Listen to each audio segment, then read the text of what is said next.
नमस्कार दोस्तों, crescent education classes में आप सभी का स्वागत है। कैसे हैं आप सभी लोग? उम्मीद करते हैं सभी लोग स्वस्थ हैं और अच्छी तैयारी आपकी चल रही होगी। उत्तराखंड एलटी 2024 की 30 जून 2024 में आपका एग्जाम है और काफ़ी दोस्तों कम समय रह गया है। हम भी दोस्तों इसमें पूरी मदद आपकी कर रहे हैं, विशेष सीरीज दोस्तों चला रहे हैं। अभी तक 24 दोस्तों हमने क्लासेस अपलोड कर दी हैं टीचिंग एप्टीट्यूड की, एकेडमिक एप्टीट्यूड, शैक्षिक अभिवृत्ति। आज हम दोस्तों पढ़ने वाले हैं शिक्षा में अवसर और उत्कृष्टता के बारे में, यानी कि opportunities and excellence in education. इससे पहले 24 classes 1 by 1 topic wise topics हमने आपको प्रोवाइड करवाई हैं। आपने अगर वो क्लासेस नहीं देखी दोस्तों, अभी भी समय है, आप स्टार्टिंग से दोस्तों उनको देखिए 1 बाय 1 करके। बहुत आसानी से आप दोस्तों उसको कवर कर लेंगे और समझेंगे भी, सोच आपकी दोस्तों बदलेगी। इसके अलावा दोस्तों अगर आपको हमारी रेगुलर क्लासेस की अपडेट चाहिए तो आप हमारे टेलीग्राम चैनल को भी ज्वाइन कर सकते हैं। लिंक दोस्तों अबाउट सेक्शन में दिया हुआ है। वहां पर दोस्तों हम एमसीक्यू भी डालते हैं। इसके अलावा दोस्तों आप चाहे तो मॉक टेस्ट की ओर को जा सकते हैं। इन नोट्स को अगर आप लेना चाहें तो वो भी दोस्तों आप कर सकते हैं। मतलब अपनी तैयारी को बिल्कुल सुदृढ़ पुख्ता बना सकते हैं, परफेक्ट बना सकते हैं उत्तराखंड एलटी एग्जाम के लिए।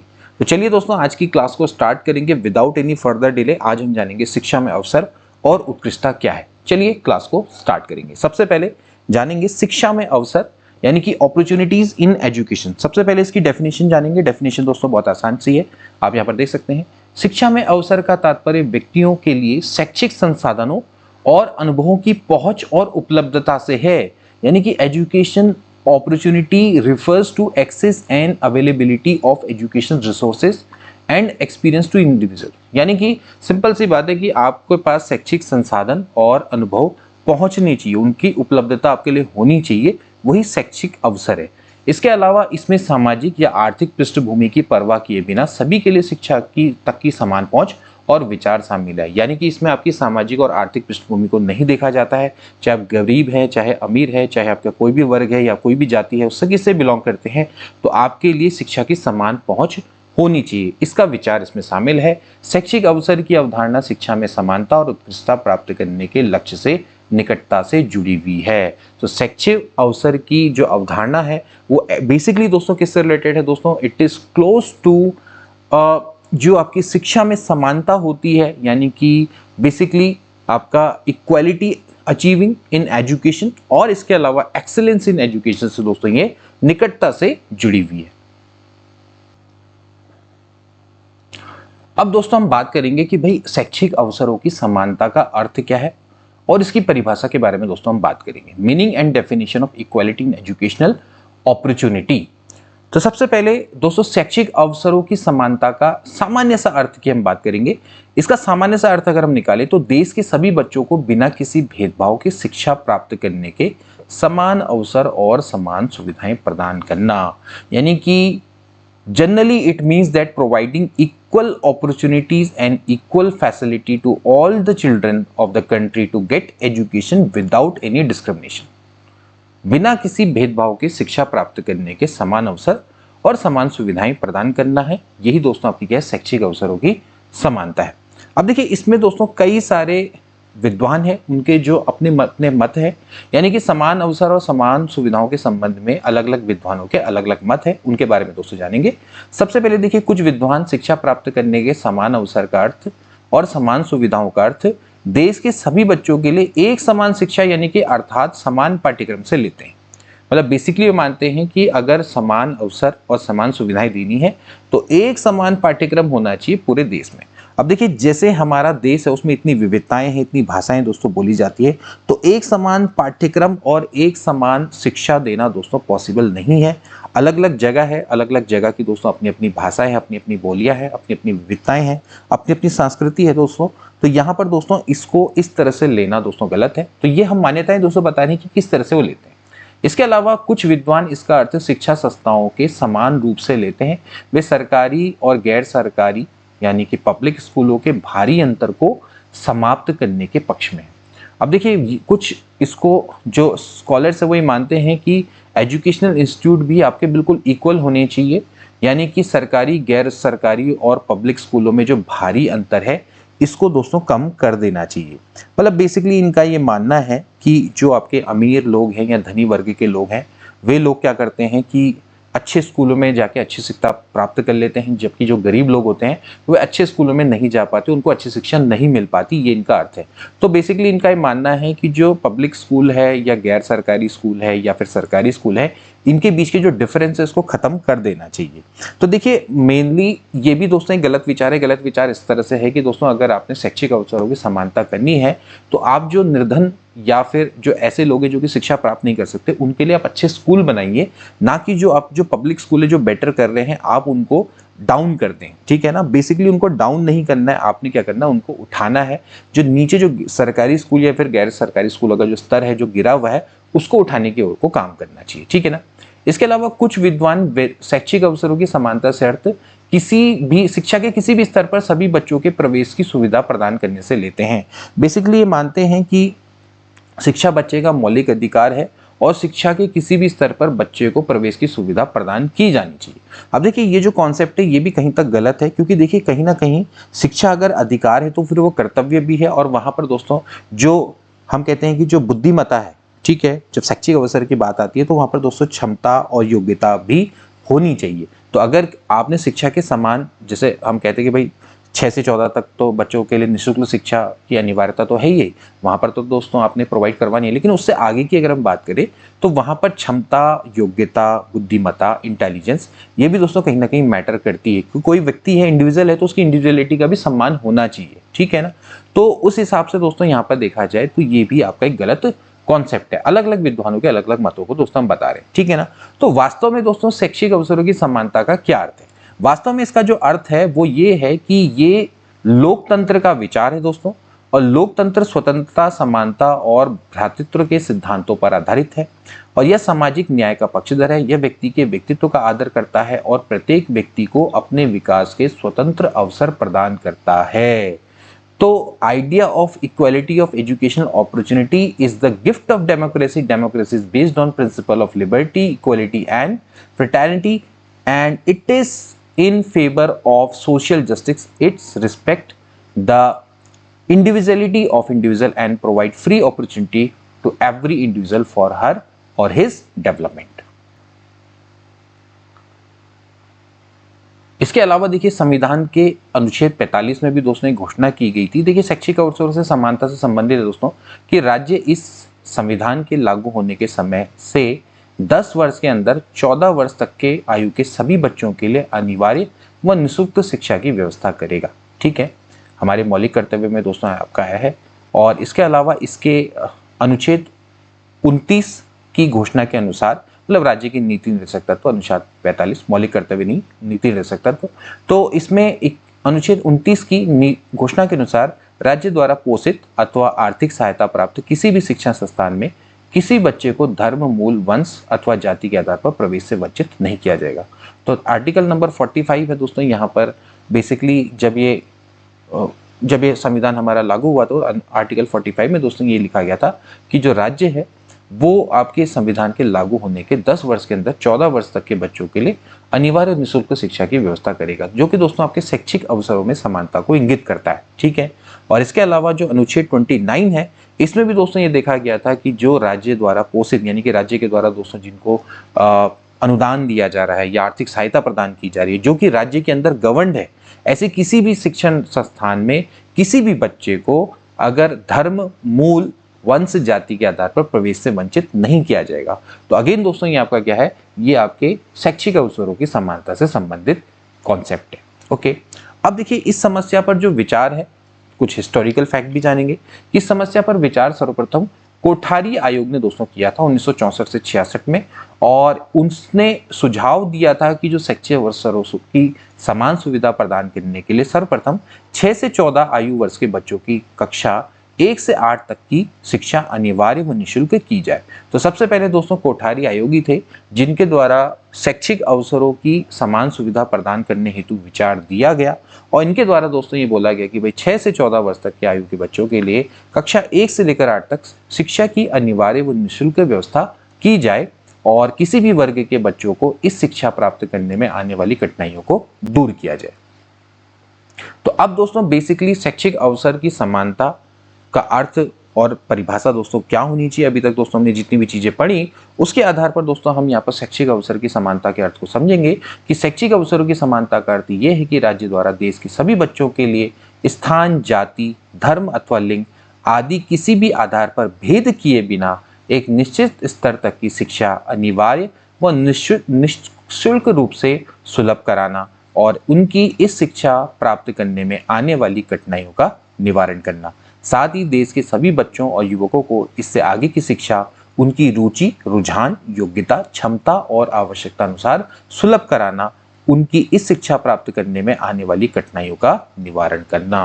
तो आप देख सकते हैं कि यहाँ पर इन्होंने इक्वालिटी ऑफ एजुकेशन अपॉर्चुनिटी को सिंपली ये बता दिया कि कोई भी जो राज्य है वो बच्चों के लिए सबसे पहले तो उन पे कोई भी किसी भी तरह का भेदभाव नहीं करेगा, चाहे वो किस स्थान से बिलोंग करता है, क्या उसकी जाति है, किस धर्म का है, क्या लिंग है, उसके आधार पर कोई भी भेद नहीं करेगा, लेकिन उसको एक निश्चित स्तर तक की शिक्षा प्रोवाइड करवाएगा अनिवार्य और निःशुल्क रूप से। जैसे कि भैया 6 से 14 वर्ष तक के बच्चों के लिए 1 से लेकर 8 तक की जो शिक्षा है वो निःशुल्क है। अब उससे ऊपर की जब हम बात करेंगे तो वहां पर उसमें बच्चे की रुचि को देखा जाएगा, उसका रुझान किस ओर है, उसकी योग्यता क्या है, उसकी क्षमता है, उसके अनुसार ही उसको सुलभ करवाया जाएगा, ठीक है ना। और उसको शिक्षा प्राप्त करने में आने वाली कठिनाइयों का निवारण करना, यही दोस्तों आपकी शैक्षिक अवसरों की समानता है। अब देखिए शैक्षिक अवसरों की समानता की आवश्यकता क्यों है, सबसे पहले इस बात में चर्चा करेंगे। सबसे पहले दोस्तों लोकतंत्र की रक्षा के लिए।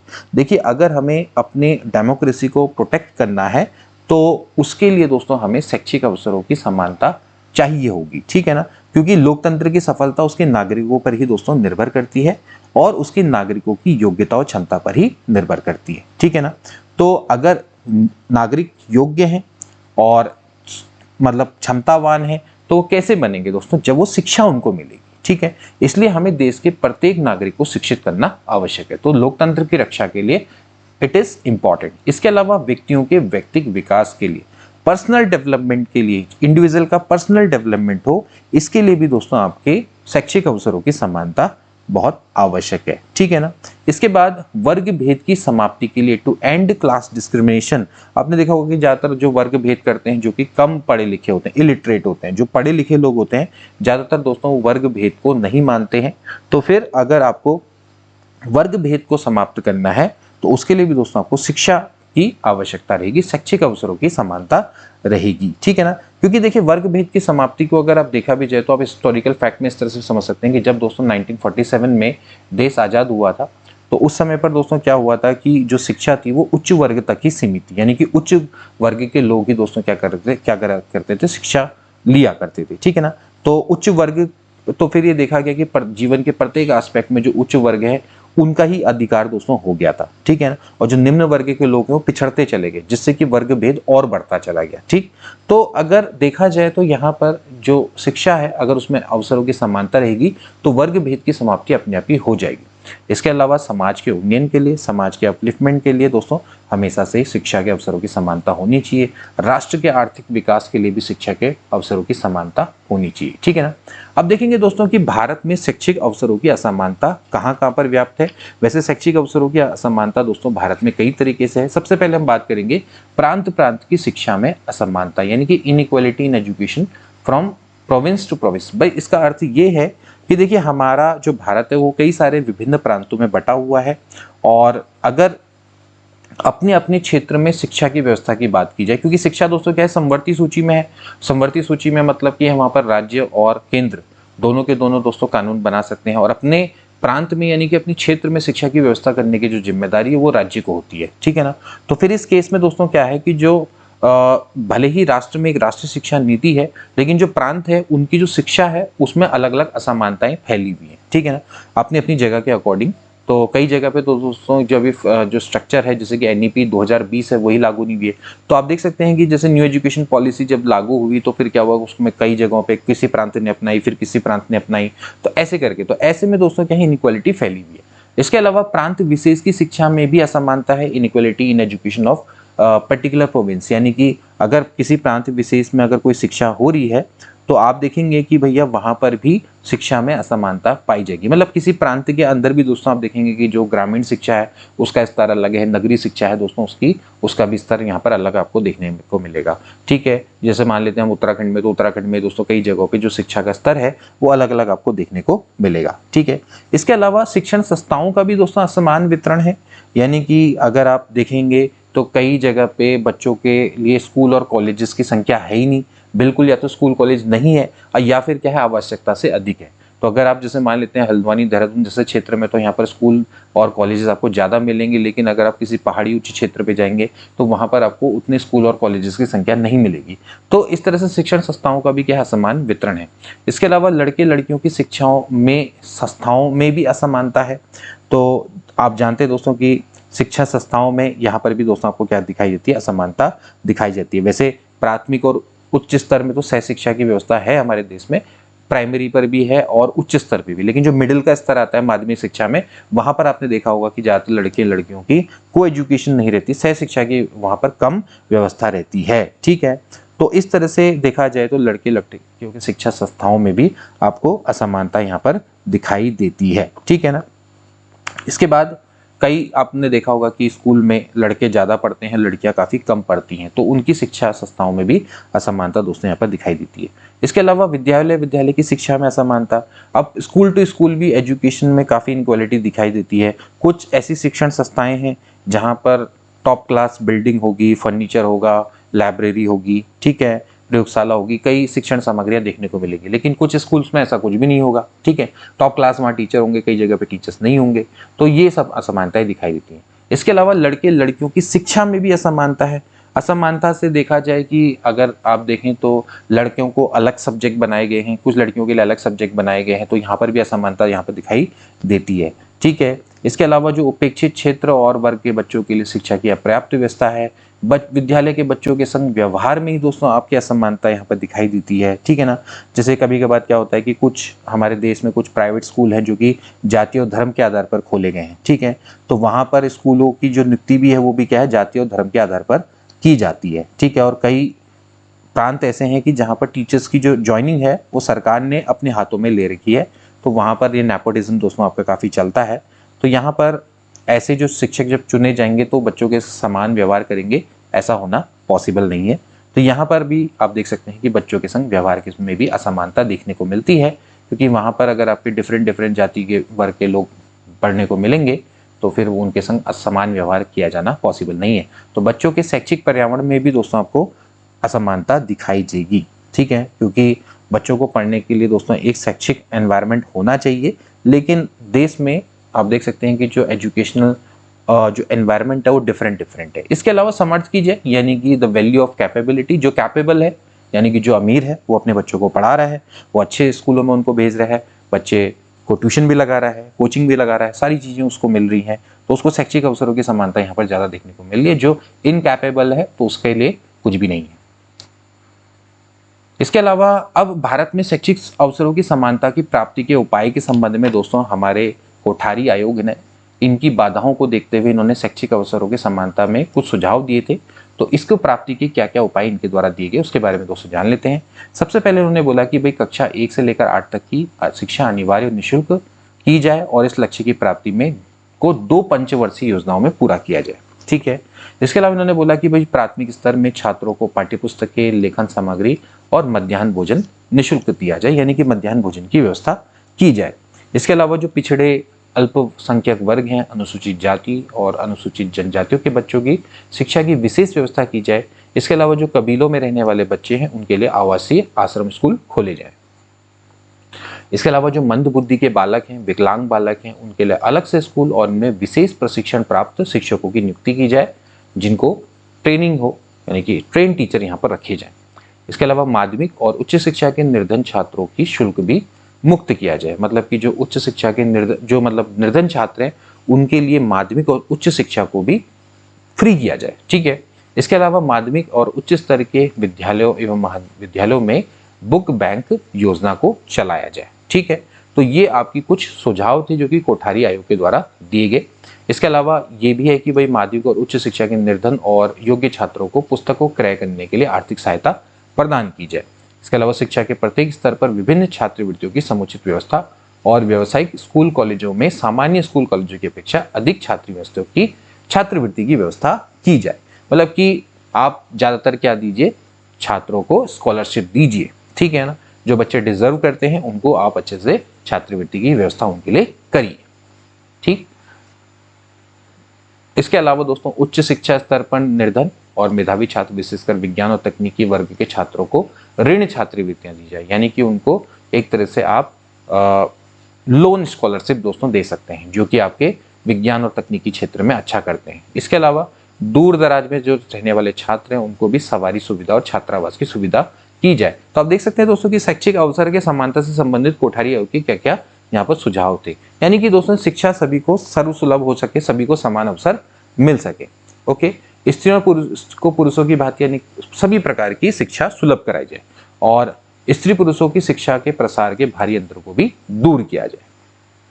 अब दोस्तों यहाँ पर राष्ट्रीय शिक्षा नीति 1968 इनके भी दोस्तों प्रस्ताव दिए गए थे। 1968 पे इन्होंने क्या किया कि जो कोठारी आयोग के जो सुझाव थे इनके आधार पर फिर आपकी बनी राष्ट्रीय शिक्षा नीति 1968 और इनके द्वारा दोस्तों निम्नलिखित घोषणाएं की गई, जैसे कि ग्रामीण और पिछले क्षेत्रों में अधिक स्कूल कॉलेज खोले जाएं और इन क्षेत्रों के बच्चों और युवकों के लिए सभी स्तरों की शिक्षा उपलब्ध कराई जाए।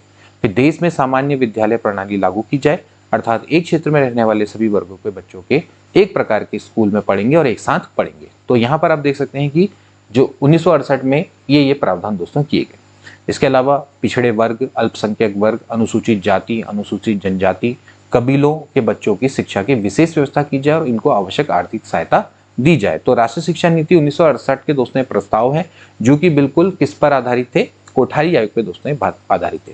इसके अलावा मंदबुद्धि और विकलांग बच्चों के लिए अलग से विद्यालय खोले जाएं, बालिकाओं की शिक्षा का प्रसार किया जाए, यानी कि स्प्रेड ऑफ गर्ल्स एजुकेशन। इसके अलावा जो पब्लिक स्कूलों में निम्न और निर्धन वर्ग के बच्चे हैं उनके लिए स्थान आरक्षित किया जाए और उनके लिए निःशुल्क शिक्षा की व्यवस्था की जाए। शिक्षा के सभी स्तरों पर निम्न वर्ग के बच्चों को आर्थिक सहायता प्रदान की जाए, ठीक है। और शिक्षा के सभी स्तरों पर छात्रवृत्तियों में वृद्धि की जाए, स्कॉलरशिप दी जाए, विशेष योग्यता और क्षमता वाले छात्रों के लिए विशेष स्कॉलरशिप की व्यवस्था की जाए। इसके अलावा दोस्तों फिर न्यू एजुकेशन पॉलिसी आई 1986 वाली, उसमें दोस्तों आपके कुछ और प्रस्ताव दोस्तों दिए गए। इनमें प्रस्ताव दोस्तों क्या किए गए कि एक निश्चित कार्य योजना के अंतर्गत सर्वप्रथम कक्षा 1 से 5 तक की शिक्षा अनिवार्य और निःशुल्क की जाए, उसके बाद 6 से लेकर 8 तक की शिक्षा अनिवार्य और निःशुल्क की जाए और ये लक्ष्य इन्होंने 1995 तक प्राप्त करने का लक्ष्य रखा था। तो ये दोस्तों बड़ा इंपॉर्टेंट है एग्जाम के पॉइंट ऑफ व्यू से। 1995 तक का दोस्तों इनका लक्ष्य था कि भाई कक्षा 1 से लेकर 8 तक की शिक्षा है उसको निःशुल्क कर दिया जाए। पिछले वर्ग, अल्पसंख्यक वर्ग, SC, ST, कबीलों में रहने वाले उपेक्षित वर्ग के बच्चों के शिक्षा की विशेष व्यवस्था की जाए। इसके अलावा जो उपेक्षित वर्ग के बच्चे हैं इनको आर्थिक और इनके लिए विशेष प्रवृत्तियों की व्यवस्था की जाए। मंद बुद्धि और विकलांग बालों के लिए अलग से स्कूल खोले जाएं। माध्यमिक स्तर पर गति निर्धारक विद्यालय खोले जाएं जहां पर इनकी प्रोग्रेस पता चले। पेस सेटिंग स्कूल्स हैं, इनमें उपेक्षित क्षेत्रों और उपेक्षित वर्ग हैं के मेधावी छात्रों के लिए आवासीय निःशुल्क शिक्षा की व्यवस्था की जाए। इसके अलावा पब्लिक स्कूलों और कैपिटेशन फीस वाले उच्च शिक्षा महाविद्यालयों में निर्धन एवं मेधावी छात्रों के लिए स्थान आरक्षित किए जाएं। इसके अलावा इन्हें निःशुल्क शिक्षा दी जाए, जैसे कि RT में होता है, राइट टू एजुकेशन एक्ट में, ठीक है। तो जैसे पब्लिक स्कूल है और जैसे ऐसे जो स्कूल हैं जो कि कैपिटेशन स्कूल्स होते हैं, तो वहाँ पर दोस्तों क्या है कि हायर एजुकेशन देने के लिए या फिर हायर एजुकेशन प्रदान करने के लिए जो महाविद्यालय होते हैं वहाँ पर निर्धन और मेधावी छात्रों के लिए स्थान आरक्षित किए जाए। इसके अलावा स्त्री पुरुषों की शिक्षा में कोई भी भेद नहीं किया जाएगा। स्त्री और पुरुषों की भांति किसी प्रकार की शिक्षा विधि, आयुर्विज्ञान, विज्ञान तकनीक और प्रबंधन के लिए प्रोत्साहित किया जाएगा। इसके अलावा अन्य भी दोस्तों उपाय किए गए। शैक्षिक अवसरों की समानता के आधार पर राजनीति न होकर शैक्षिक होना चाहिए, काल्पनिक न होकर वास्तविक होना चाहिए और इस आधार पर निम्नलिखित उपाय अधिक सार्थक होंगे, जिसमें आपका राष्ट्रीय शिक्षा की राष्ट्रीय नीति का पालन किया जाए, सामान्य अनिवार्य निःशुल्क शिक्षा की व्यवस्था की जाए। इसके अलावा आवश्यकता अनुसार शिक्षण संस्थाओं की व्यवस्था की जाए और शिक्षण संस्थाओं के स्तर में समानता लाई जाए। लड़कियों की शिक्षा की समुचित व्यवस्था की जाए। पिछड़ी, अनुसूचित जाति, ST, मुस्लिम जाति के निर्धन लोगों के बच्चों के लिए शिक्षा के उचित व्यवस्था की जानी चाहिए। ये कुछ दोस्तों अन्य उपाय हैं जिनको आप यहाँ पर दोस्तों आसानी समझ सकते हैं। इसको ज़्यादा समझाने की आवश्यकता नहीं है, ये पॉइंट बाय पॉइंट दोस्तों आपको याद हो जाएंगे। मंदबुद्धि और विकलांग बच्चों के लिए शिक्षा की व्यवस्था की जाए। दूर दराज और बीहड़ में रहने वालों के लिए भी शिक्षा की व्यवस्था की जाए। सामान्य शिक्षा सबके लिए उच्च और विशिष्ट शिक्षा योग्य होनी चाहिए, ठीक है ना। इसके अलावा निर्धन वर्ग के मेधावी छात्रों के लिए अच्छी शिक्षा की व्यवस्था की जानी चाहिए। निर्धन वर्ग के योग्य और सक्षम छात्रों के लिए निःशुल्क शिक्षा होनी चाहिए। विशेष छात्रवृत्तियों की व्यवस्था की जानी चाहिए। आर्थिक सहायता और छात्रवृत्तियों में एकरूपता और छात्रों के पर्यावरण में सुधार होना चाहिए। अब बात करेंगे दोस्तों शिक्षा में उत्कृष्टता यानी कि एक्सीलेंस इन एजुकेशन।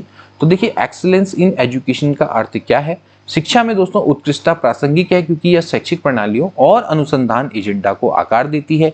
यानी कि excellence in education is relevant because it shapes educational system and research agenda. तो देखिए दोस्तों ये एजुकेशनल सिस्टम को आकार देती है और रिसर्च एजेंडा को एक तरह से मोटिवेट करती है या फिर एक तरह से इसको सपोर्ट करती है, ठीक है। तो इसलिए एक्सीलेंस इज एजुकेशन रिलेवेंट है, इंपॉर्टेंट है। इसके अलावा ये उच्च उपलब्धि को दोस्तों क्या करती है, प्रोत्साहित करती है, यानी कि एनकरेज हाई अचीवमेंट और सभी छात्रों के परिणाम में सुधार करती है and improve outcome for all students. So excellence in education is important क्योंकि ये दोस्तों हमारी एजुकेशन सिस्टम को शेप देती है, रिसर्च एजेंडा को एनकरेज करती है, उच्च उपलब्धि को प्रोत्साहित करती है, encourage high achievement and improve outcome for all students, ठीक है ना।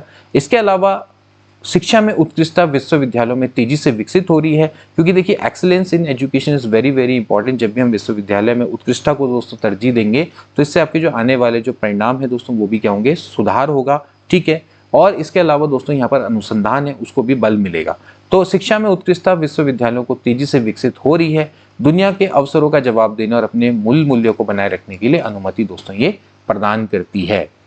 इसके अलावा उच्च क्षमता वाले छात्रों के लिए उत्कृष्टता कार्यक्रम चुनौतीपूर्ण शैक्षिक अवसर प्रदान करते हैं जो सीखने और जानने की उनकी इच्छा को पूरा करते हैं। तो देखिए जो एक्सीलेंस प्रोग्राम है दोस्तों ये आपके प्रोवाइड करते हैं challenging educational opportunity for high potential students that fulfil their desire to learn and know. यानी कि जो उच्च क्षमता वाले छात्र हैं उनके लिए दोस्तों एक तरह से ये एक चुनौतीपूर्ण शैक्षिक अवसर, यानी कि इनके लिए बहुत बढ़िया शैक्षिक अवसर दोस्तों यहाँ पर मिलते हैं। उत्कृष्टता वाले कार्यक्रम वो इनके लिए दोस्तों एक अपॉर्चुनिटी प्रदान करते हैं जिससे कि उनको जानने और सीखने की इच्छा उनकी पूरी होती है, ठीक है।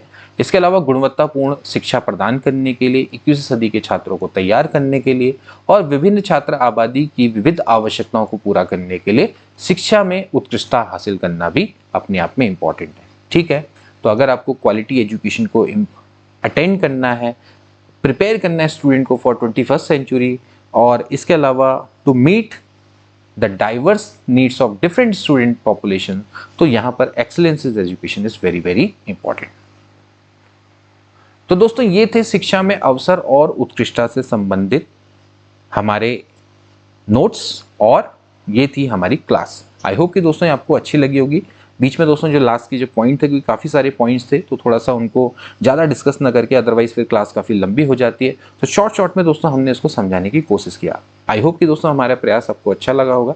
अगर अच्छा लगा है तो इसको अपने दोस्तों के बीच में जरूर शेयर कीजिएगा। मिलेंगे नेक्स्ट क्लास में, तब तक के लिए take care and good bye.